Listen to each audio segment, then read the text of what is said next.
go back to Fort Lauderdale, as evidently Fort Lauderdale site could be rezoned for townhomes in what is a very flood-prone neighborhood. Now, for people who aren't familiar with it, we rewind to April of 2023, Edgewood had made national headlines for all the wrong reasons. Now a $67 million townhome plan is on the table right in the heart of a flood zone. So let's unpack the money, the risk, and the politics behind this deal, shall we? Edgewood, Fort Lauderdale. Yeah, there's a vacant 5-acre parcel as Ecoar LLC is asking Fort Lauderdale to rezone for a 67 townhouse development. But again, it's right in the middle of a flood zone. The flooding was historic. That's why we got talking about the city hall there. They're trying to do a lot of new stuff with other buildings in the immediate area because it was bad. So Larry, I mean, they'll just throw up homes anywhere if you let them. That's why having zoning approvals is good. This is where it's at, right? You can kind of see Edgewood's kind of that south of Marina Mile Boulevard, north of the airport territory, right? Mm-hmm. And this is where we've experienced a lot of flooding. Obviously, the canals run down and around this area. And so I guess we'll see what happens here. I mean, I don't have any interesting. I mean, it's it kind of sticks out. Like it's kind of one of the few untapped spots in the middle of Fort Lauderdale. Yeah. They paid $4.85 million for it in 2020, this parcel. Right. And it's right next to Saint Jerome Catholic Parish. And I don't think the flood zone thing is the reason not to put I don't know if that's an argument to not put them there, because they can prepare the land accordingly. You know what I mean? Mm-hmm. So that's a thing for sure. They can dig down, they can make sure drainage is good, and they could probably add additional infrastructure like sewer mains, etc., that maybe help.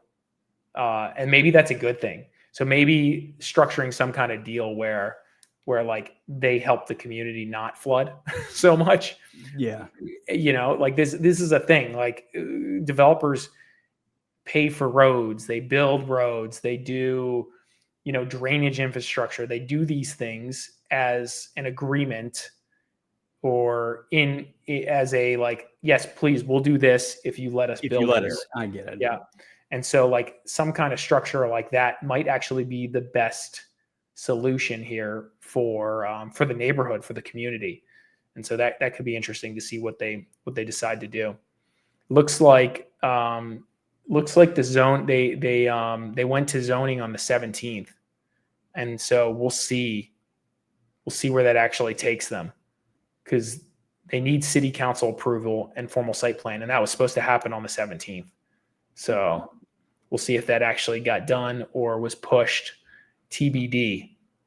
But the flood thing is a real thing in Fort Lauderdale, and this is one of the core neighborhoods that has these issues. We're working on a few listings in this neck of the woods here right now, and I don't know. Generally speaking, I don't think many people really factor in the flooding thing when they're buying in these areas.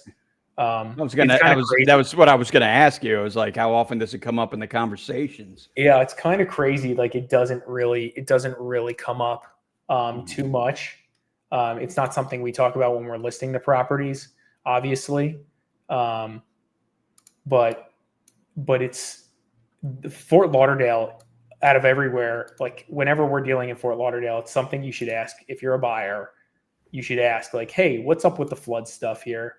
When was the most recent flood? We've sold some houses that were underwater previously, stuff like that. I mean, obviously disclose everything, et cetera, et cetera. But it's a thing. It's definitely a thing. I'm pulling up just for people's benefit, what's going on in this neighborhood. You can see here when this loads, what values look like in the neighborhood. So to build 67 townhomes is generally probably, they're probably going to be more than, most of the median home in here. Looks like the most expensive thing that sold in here is 1.3. That was a 2,700 square foot home, 2001 build. And that's kind of rare. Most stuff in here is sub 9, right?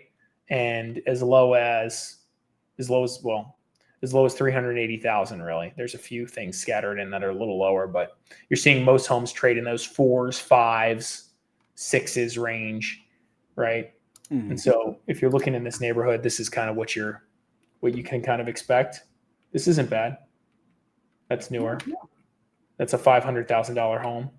Here's another $500,000 renovated 1960s, 1970s vintage home. The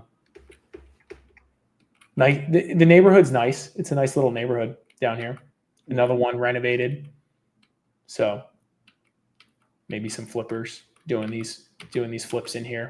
Yeah. So the neighborhood's kind of on like an upswing, in my opinion. It's just Fort Lauderdale needs to figure out their drainage infrastructure for sure. It's something to really, really think about.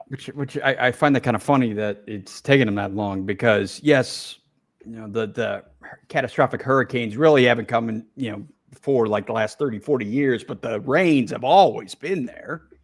Yeah. It's interesting. Some notes here. Fort Lauderdale built a $10.5 million pump station completed December of 2024, so late last year, to help relieve pressure during heavy storms, with hopes it would aid areas like Edgewood, as an example. That was a CBS News report. Yeah. Other neighborhoods suing/pushing back. Some residents of River Oaks and Edgewood have sued contractors involved in flood control work, alleging failures or deficiencies in the improvements.